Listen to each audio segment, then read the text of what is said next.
नमस्ते दोस्तों, स्वागत है आपका मेरे चैनल टून टॉक्स पर, जहां हर कहानी में कुछ खास होता है। यहां पर हम आपको ले चलेंगे एक ऐसी दुनिया में जहां हर शब्द, हर ख्याल और हर कहानी आपके दिल को छू लेने वाली होती है। तो चलिए जुड़िए हमारे साथ और इस यात्रा की शुरुआत करते हैं। जो लोग मामाओं की मिठास और जिनसी की चालाकी को मिस कर रहे थे, उनके लिए खुशखबरी।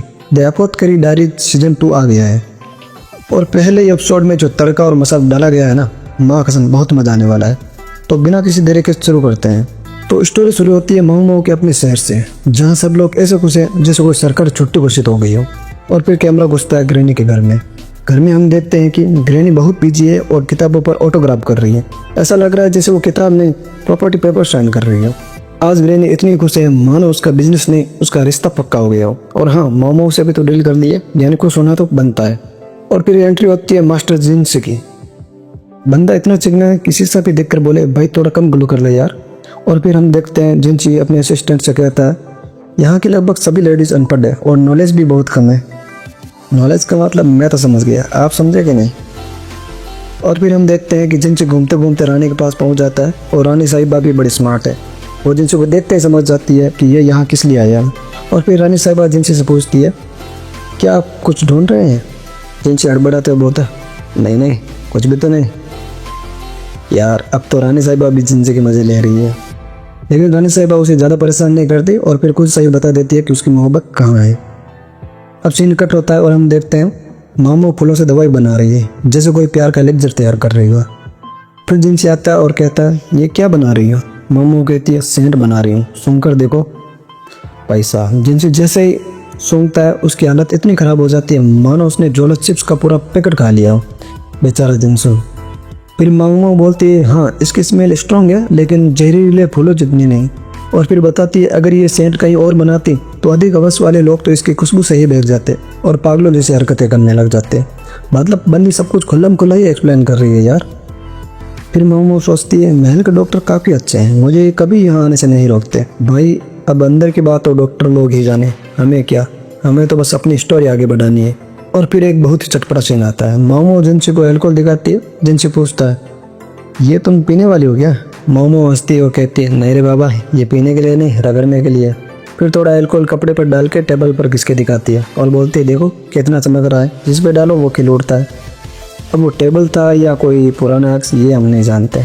और हाँ, वहीं पर एक दासी प्रेग्नेंट होती है जिसके बारे में किसी को नहीं पता, लेकिन मामू को पता है क्योंकि मामू की आंखें अक्सर है भाई, दिल से लेकर पेट तक सब देख लेती है। फिर हम देखते हैं दो बंदे कुरियर लेकर आते हैं और कुरियर का नाम सुनते ही मामू के हाल बेहाल हो जाते हैं क्योंकि वो कुरियर मामू के लिए ही आया होता है। और मामू सोच रही है अरे यार ये क्या कर दिया मैंने, अब जिनसी को कैसे समझाऊंगी। फिर जिनसी कुरियर को देखता है और बोलता है अरे इसमें क्या है। और ये सुन के मामू के मन में इंफॉर्मेशन के सारे बटन इमरजेंसी में लग जाते हैं। फिर मामू के दिमाग की बत्ती जलती है और वो बोलती है आप बेटी मैं चाय लेकर आती हूँ। मगर जिनसी नहीं मानता है और कहता है नहीं पहले कुरियर खोलने दो, मुझे जानना है इस कुरियर में क्या है। ये सुनकर मामू एक बहाना बनाती है और बोलती है कि ये मेरे फैमिली वालों ने भेजा है तो इसे खोलना मना है। लेकिन जिनसी कहाँ मानने वाला था, वो बोला अगर फैमिली वालों ने भेजा है तब तो मुझे ही इसे खोलना चाहिए। फिर मामू अपने दिमाग के घोड़े और दौड़ाती फिर एक और बहाना मारती है और कहती है इस कुरियर के अंदर मेरे अंडरगारमेंट्स हैं तो प्लीज इसे मत खोलिए।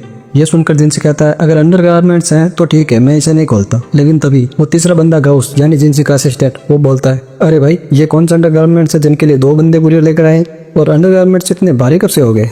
अब मामू बुरी तरह से फंस चुकी है और सोच रही है अब क्या करूं, अगर ये सच बता दिया तो मेरा बिजनेस पकड़ा जाएगा। फिर आखिरकार मामू सच्चाई बता देती है देखो इसमें कुछ बुक्स है और वो कोई आम बुक्स नहीं है, ये अडल्ट बुक्स है जिससे आप सब कुछ जान सकते हो। फिर मामू जिनसी को समझाती है कि ये बुक्स महल की लड़कियों के लिए ताकि वे राजा के सामने अच्छे से परफॉर्म कर सके और महल की ज्यादातर लड़कियां वर्जिन हैं, तो अगर राजा को पता चला कि उन्हें यह सब करना नहीं आता तो उन्हें गुस्सा भी आ सकता। अब जिनसी और गौस उस बुक को बड़े ध्यान से पढ़ते हैं जैसे कोई बड़े मजे से पढ़ रहा हो। मामू गौस को देखकर सोचती है ये क्यों इतनी गंभीरता से पढ़ रहा है, पूरा ठरकी लग रहा है। जबकि जिनसी का ध्यान बस बुक्स की खास ड्राइंग्स पर है। अब वे खास ड्राइंग्स कैसी है ये मैं एक्सप्लेन न करूँ तो ही मेरे और मेरे चैनल के लिए बेहतर रहेगा, क्योंकि दर्द सबको लगता है गला सबका सूखता है।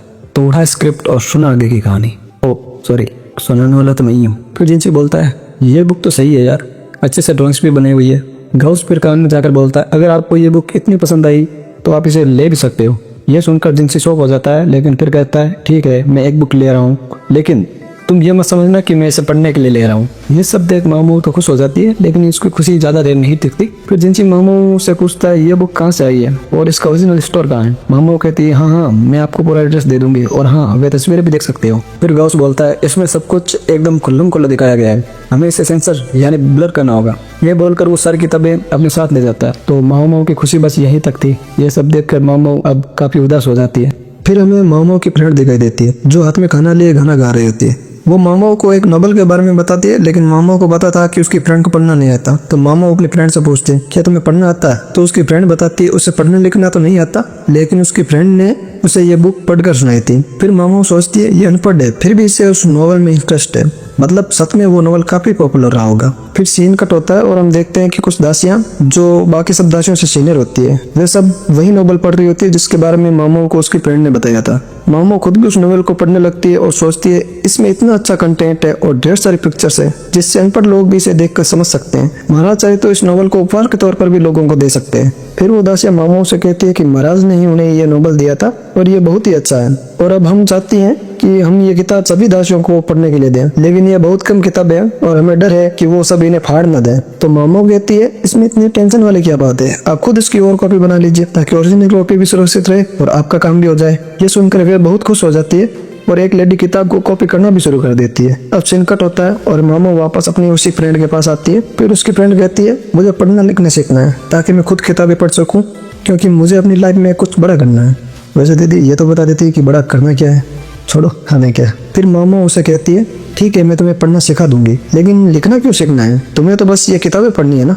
उसकी फ्रेंड बोलती है मुझे लिखना भी सीखना है ताकि भविष्य में ये सब मेरे काम आ सके। अब मामू को भी लगने लगता है कि ये लड़की बहुत प्यारी है। फिर मामू जमीन पर नाम लिखती है और कहती है तुम इसे ठीक से कॉपी कर लो। अब मामू की फ्रेंड नाम तो कॉपी करती है लेकिन उससे होता नहीं है और वो खुद के लिखे नाम को देखकर कहती है क्या मेरा नाम इतना मुश्किल है। फिर मामू और भी सब लिखने लगती है, लेकिन फ्रेंड को कुछ समझ नहीं आता। फिर मामू से कहती है तुम जो शब्द लिख रही हो क्या वो शब्द अपनी डेली लाइफ में काम भी आते हैं, मेरे लिए कुछ ऐसे शब्द लिखो जो मैं अपने डेली लाइफ में यूज कर सकूं। अब मामू जमीन पर वो शब्द लिखती है जो फ्रेंड को समझ में आ जाए और फ्रेंड बहुत खुश हो जाती है। फिर सीन शिफ्ट होता है और एक लड़की हमें दिखती है जो अंधेरे में कहीं जा रही होती है। तभी एक अंधेरे गले से एक चीज उस लड़की पर हमला कर देती है। अब वो चीज क्या है ये मैं आपको बाद में बताऊंगा। फिर सीन शिफ्ट होता है और हम देखते हैं मामू जो छोटी प्रिंसेस लिंगी के साथ खेल रही होती है और मामू सोच रही होती है ये बच्ची अब घर में ही खेलते खेलते बोर हो जाएगी। तो मामू रानी साहिबा से कहती है लिंगी को बाहर घूमने जाना चाहिए, वो बहुत टाइम से घर पर ही खेल रही है। ये रानी साहिबा कहती है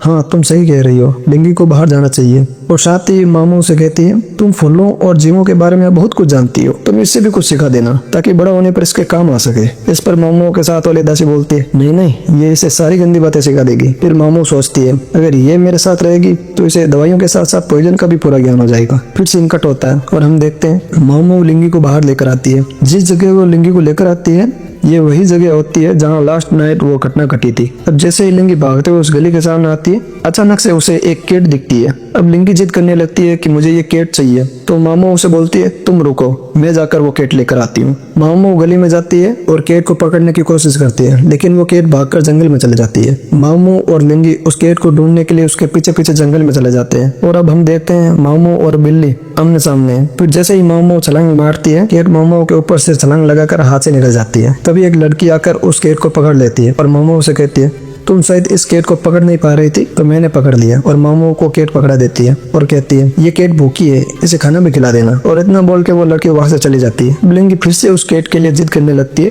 तो मामू बोलती है ये अभी बहुत गंदी है इसे अभी मत लो। ये सुनकर लिंगी रोने लग जाती है, लेकिन मामू उसे वो बिल्ली नहीं देती। और फिर मामू उस केट को डॉक्टर के पास ले जाती है और डॉक्टर केट को देखकर ऐसा खुश होता है जैसे कि उसे किसी ने महंगी गिफ्ट दे दी हो। फिर डॉक्टर केट के लिए मुलायम कपड़ा बिछाता है और उसे आराम से सुला देता है। मामू डॉक्टर से पूछती है कि आपके पास दूध है, ये केट बहुत भूखी है। तो डॉक्टर केट के लिए दूध देने चला जाता है और मामू केट को नहलाकर कपड़े पहना देती है और फिर दूध पिलाती है। फिर सीन शिफ्ट होता है और हम देखते हैं राजा मामू को बुलाते हैं और कहते हैं तुमने बहुत अच्छा काम किया। वे बिल्ली जो लिंगी को बहुत पसंद आई थी तुमने उसका बहुत अच्छे से ख्याल रखा है। अब तुम एक काम करो उस बिल्ली का अच्छे से ध्यान रखना और जब वह पूरी तरह से ठीक हो जाए तो उसे मेरे पास ले आना, फिर वो महल में ही रहेगी। और वो बिल्ली तुम्हारे नाम से बहुत जच रही है तो मैं उसका नाम भी मामू रख देता हूँ। फिर मामू सोचती है सम्राट बहुत अच्छे हैं लेकिन बिल्ली का नाम मेरे नाम पर क्यों रखा है। फिर मामू बिल्ली का बहुत अच्छे से ख्याल रखती है उसे नहलाती है, साफ करती है, खाना देती है, जैसे कोई बहुत बड़ा ट्रीटमेंट कर रही हो। और अब जो बिल्ली है वह बहुत ज्यादा अच्छी दिखाई दे रही होती है। और तभी जिंसी आ जाता है और पूछता है क्या ये वही बिल्ली है जो लिंगी को बहुत पसंद आई थी। अब जिनसे बिल्ली को हाथ में उठाता है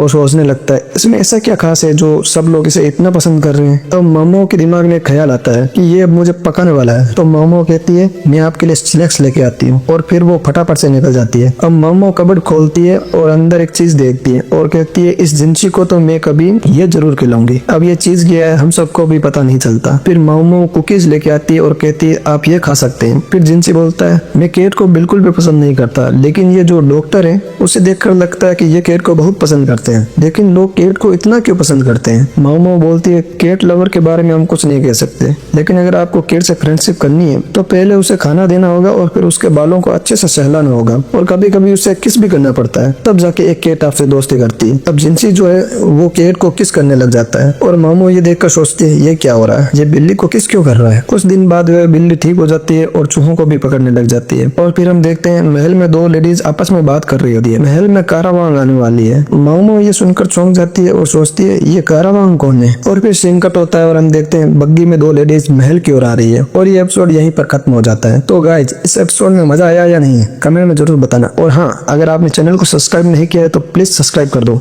और बेल आइकन दबा दो। और अब हम मिलेंगे अगले वीडियो में। Thanks for watching, bye bye.